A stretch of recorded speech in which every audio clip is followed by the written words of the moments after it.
Yomokao.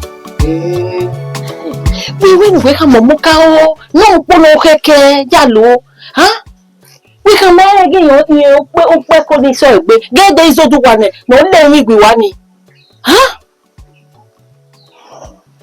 Osime. Eyan pa ma gwen. Ene. Egu ya lókè.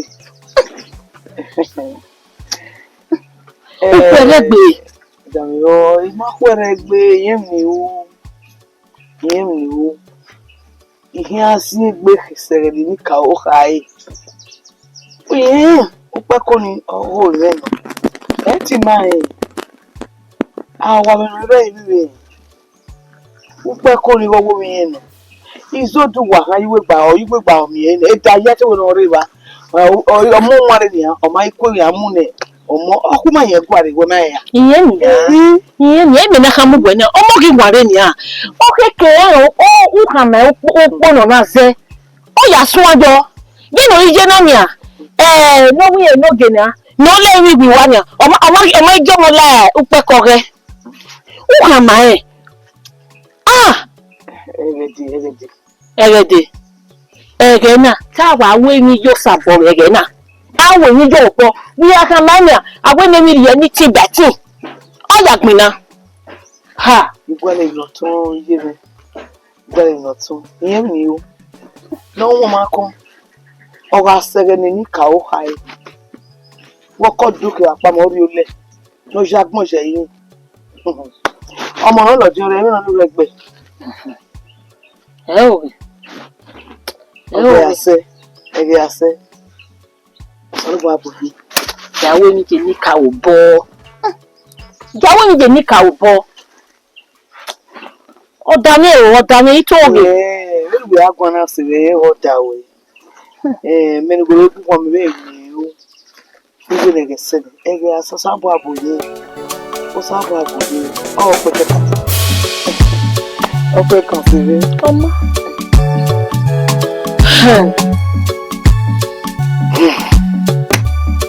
Ọmọ káwọn. Ẹ̀hùn. Mo ti wá ìwé. Ẹ̀mẹ̀sẹ̀ dọ̀ọ́. Ìyàgbẹ́ ẹ̀ wà máa wà. Irú wa pààrẹ̀ o. Pààrẹ̀ ò náà wà. Ó wà yé gi ẹ̀. Ẹ̀gúá ni màá ṣe. Ẹ̀gúá ni ẹ̀ màá ṣe. Irú wa pààrẹ̀ ò náà wà. Ọmọ káwọ̀. Ọmọ pé fáwọn ọkùnrin. Gbọ̀nà arúgbó pa. Irú wa pààrẹ̀ ò náà wà. Adáwọ̀ ọmọ káwọ̀ kéré pé. Ọ̀kẹ́ ẹ̀nà òkè. Izodo wa. Irú wa sí mi ò rí dàbí ṣe. Aláwọ̀ ọ̀nà kárí dáṣí. Ọmọ káwọ̀ kéré wà rí. Ó wà kí àgbà ní.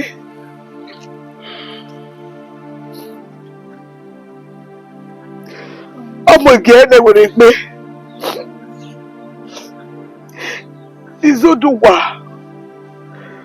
Upopo megio. Oya kulima yekwa rewira kwase. Ema yare bala. Eno si na tabuwa we waru enwa wekwa ni. Emi ewe. Unda uwu bebe ave. Omoko Izodo wa ya agwalo. Oya agwalo wekwa mo. Eno si eni me na like wani ni. Ina ufi ukwela o. Ukisegero salo kwa hai. Nika o hai. Iye we nika abo hiye dokba. O si. Inata mwa we azere kwa ni. Muda iye minuzodu wa je. Ye. Ani rien ma we. Mo eno je wona. Le va se va. Amune E paizoduwa. E daji. Aye ye daji we umaye mwa. Ya nware na mwegi nene. Na mwege wenwe. Ona akuli manye kware wila kwase. Eto jarima. Ibege nínú yàwó mi. Yàwó àṣegbè. Ọ makami. Ibege. Ah. Owu. Ye. Owu. Yaya mi. Ike ya mi. Yaka ya mi pa igbera mi ne. Ejo iwe ejo. Ejo gini ka obo ye. Ejo la owu. Ọmọ rọ pa ẹ̀ràgbọ̀n náà lọ híáhíá òun bọ́ yíyékè mẹ́rin náà ọwọ́ mi. Ọmọ ká. Ele vacunou em papapá. Ele vacunou em papapá. Iya.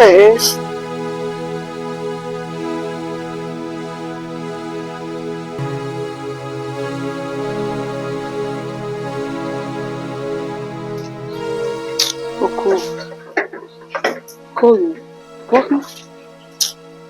Watu ta wari boka man wo. Emi ro pa ṣùgbọ́n awi mi na ni mi na sona. Fún àwọn de bove. O do ma vive me. Mina. Mina mi ira me. Wigi mi ni. Ona je ugba ko toge no ugba ko to ni. Ona wa le hian. Azo ehu hian le hian. Ayi mi wa gba ogun mo dia.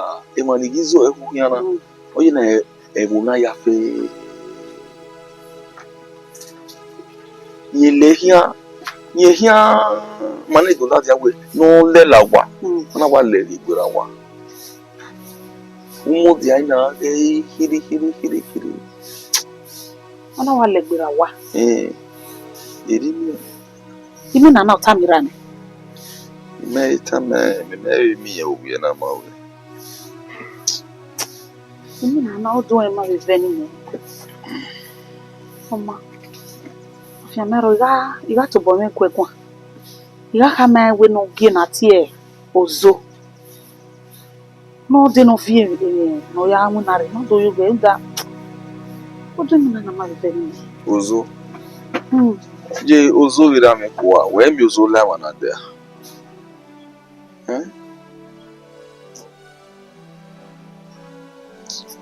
Oma ya o ma usha ya gwera gwa. Ma iga gwegwa. Yana ba ku e shi yana ba. Ose imi na na ma do e ma vive ni me kaka.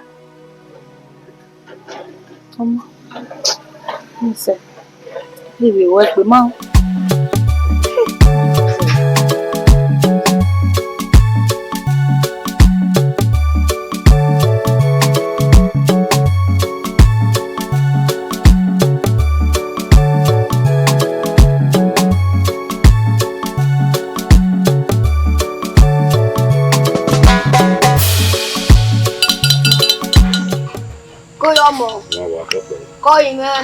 Coi me. Emi abeje. Iye gwe ege gbane ni ka omuja he. Ege ni owase na gbogbo. Eni ka o ya te gwero. O dudu ne bono to e ya gwero. Ere no pa ari agwa. Ogwero ni ka ogwero. O fu egbe. Ege ni se ni mamuja he awa de na. Npe ko ni ogwero. Wa dia to ta ye ba. Mami tane ye. Emi mo pa uwe mi we la logo agwa. Ese gba tepe. O kolo de ala lo hu katigi. Won yi me. Emi le mi do baba yo. A je gbere yi me. Ge emi agwadu ji ogwadu. Eto. O dudu ne bono to. Ko yo mo. Wọ́n wà tó pé. Owen. Ni mi aya seti hon ko na e. Ni webe agudu yiwe kwa. Emi no ma se afan o, o me wa san. Èmi máa sáfọ̀ owó mẹ́wàá sàn. Ṣèbí ya ẹ̀nà sán. Asún mi jẹ. Ṣèbí ya ẹnu dá sí. Ẹ̀rẹ̀ gùwẹ̀rọ̀. Abẹ́nìkà ò yá fẹ́ gbígbígbí ẹ̀yà gùwẹ̀rọ̀. Ẹ̀zẹ̀ gbé tètè èmi lẹ̀ mi dòbò wáyọ̀. Mẹ́mi tana. Òyà kí ẹ tẹ́tà wẹ̀ mímẹ́ dẹ́sọ́dẹ́. Lọ́kìá. Lọ́kìá nìkà ò yá wẹ̀wẹ̀. Lọ́kìá nìkà ò yá wẹ̀wẹ̀ ọmọ. Ọmọ. N'ọmọ wa gbọ́n kàwé jí. Wọ́n á hàn mú bọ́ yẹn kẹ́gà. Ọdúndú nẹ́bọ̀lọ̀ tọ́. Ọdúndú nẹ́bọ̀lọ̀ tọ́. Ọdúndú nẹ́bọ̀lọ̀. Ye. Mo ti wa. Ijoge ozore ne. Ogebo. Oka mame sebe yo we enika o base yo ne. Lele base ba irame orome yiki. We ni ya mwe no hekele. Ya joge nogi. Ya gele kama we osege ne ando ya mwe. Ibi no hekele. Wa ko yi. Na yezota. Emi ya fe me wo. Ma chana. Ni kao. Emi ya robo wa.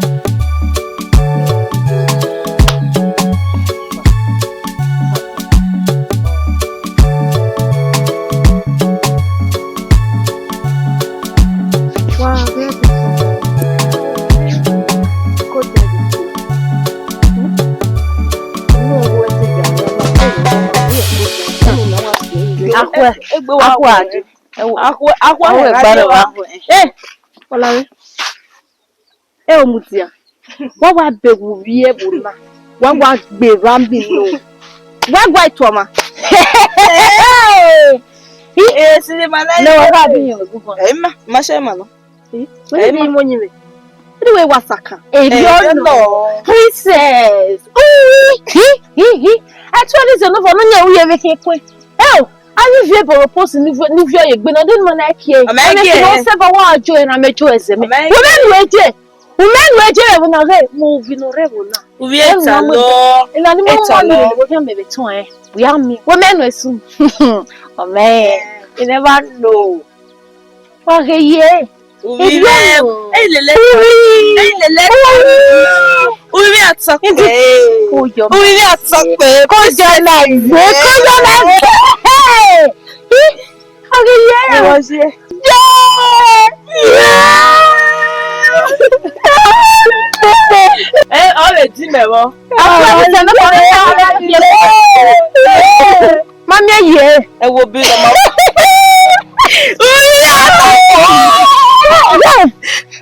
Uma fete tua, né? What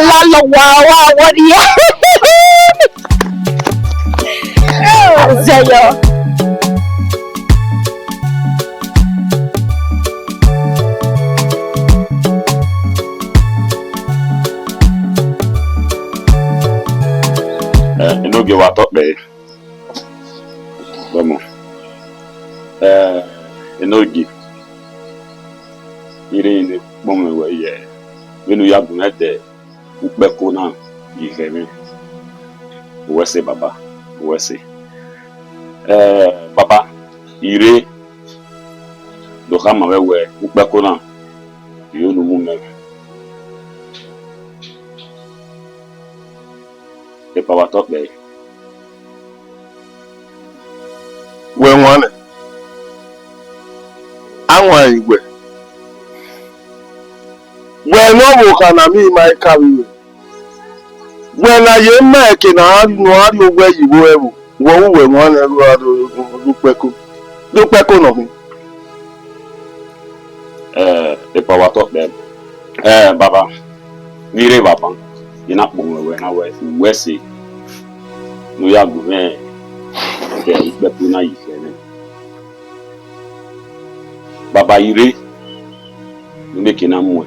Iginam ngaweke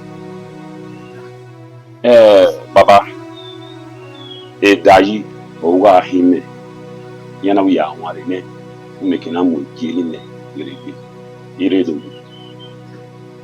omoka o wenu bia mimi kiri do ame no boy wa we na unu na ma unu ah de ta yinu ki de ke na mu nu ah bojo ah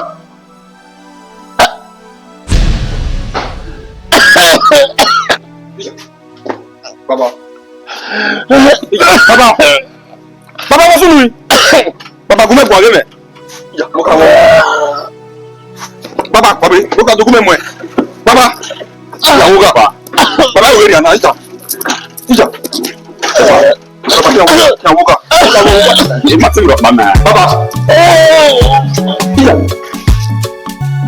Ya mo ka o. Omo ka wa ti wa ki ro pa si mo yiwo na. Buku koyo okay mo tana yo no awo ino mo ka onu bede no omo ka wa sera wa pe ma ku we bo na awa peru wa ai ni lugi mase inu gi me ipa pe mi awon pa ro igbe mo ka se ti wa ge no ge no ma ko na oko we ga ro wa waso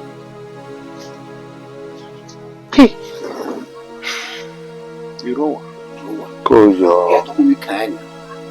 Owa mo wi kan ni me ge omo ka oni se iyen wo boy ma won to mo wi kan. Nda ape mi awon pa ro no gegbe. Abwa.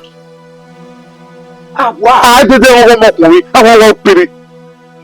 Omo ka ni o se la nota.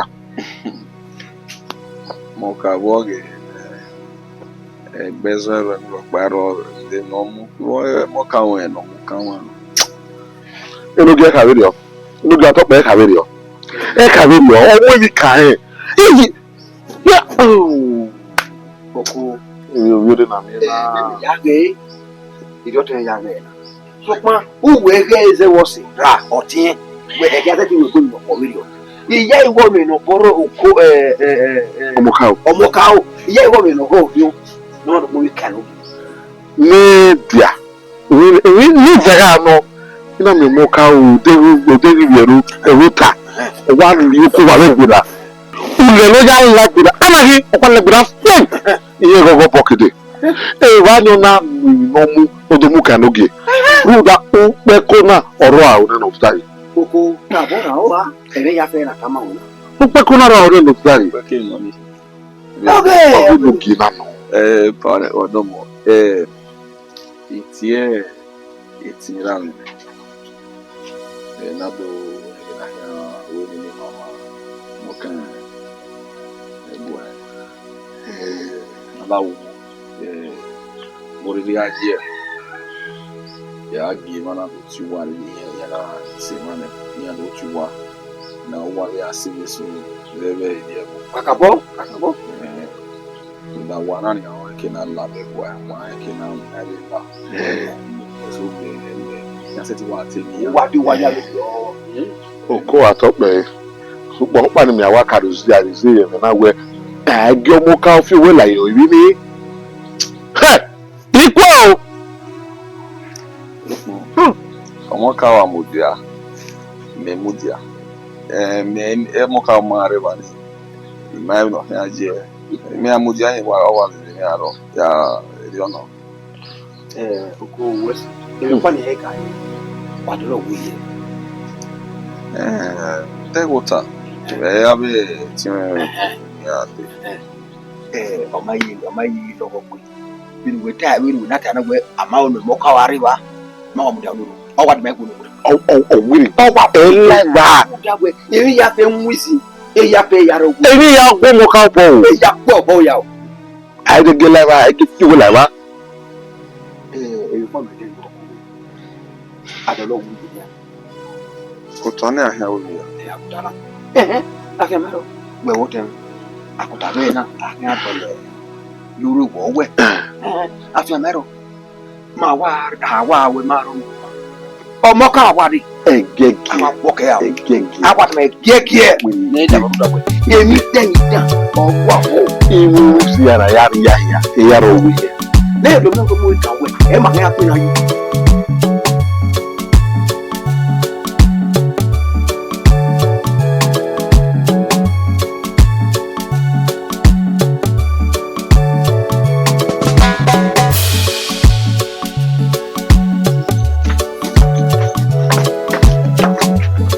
Yes, you look out. Women in the na. Make we ho. oh, don't worry, Teddy. Iye, ye we no get. Oh, don't worry, Teddy, you let it now. When you do that, oh, we marry. Man, you know. Okay, le la la. Iya we no we ya igwe kwani. Awo ni e pa gbe ni e ku me ko. Omo e. Odeno. Omo e. Eni ka okun e po.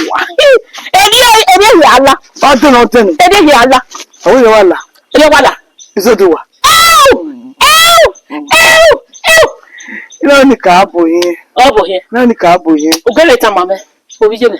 Ide ya so ide do pa gbe. Iya ha ma o wi. Ya wo we ya. Atamu we. Wo we mu no ri me. We fi gbe total yo wa. Wa ke ba pe so iya gbe. Iya ha ma ga no ge. Iya ni eni ka ogwo we kwa. Lagba ge. Am ye gbe. Ma ge ba we. Wese eni ka wese. Ojo wa pon won wa. Ina we azegbe. Second wa kai wa wese. Wese. Awa me ni ye we wo.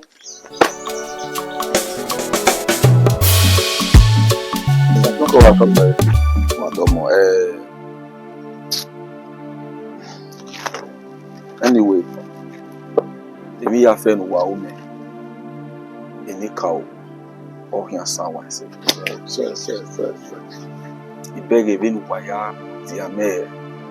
I was not expecting that from you guys.